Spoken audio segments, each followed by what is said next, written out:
各位好，歡迎收睇呢一節天文台嘅天氣節目，我係黎榮俊。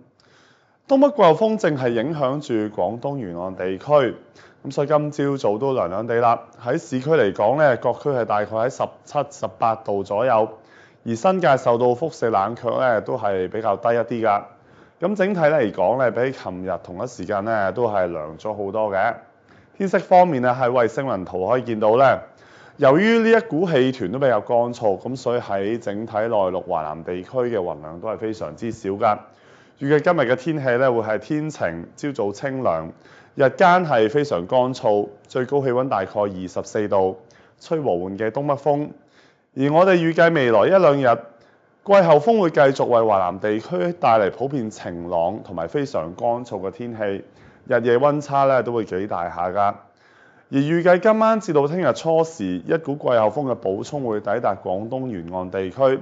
咁預計喺星期五嘅時候咧，氣温會稍為下降㗎。睇遠少少啦，喺菲律賓附近咧有個熱帶氣旋，佢就係熱帶風暴天琴啦。預計天琴最終咧會係大致移向越南至到海南島以南海域一帶嘅，但係咧受到季候風嘅影響，佢係會逐漸咁樣減弱㗎。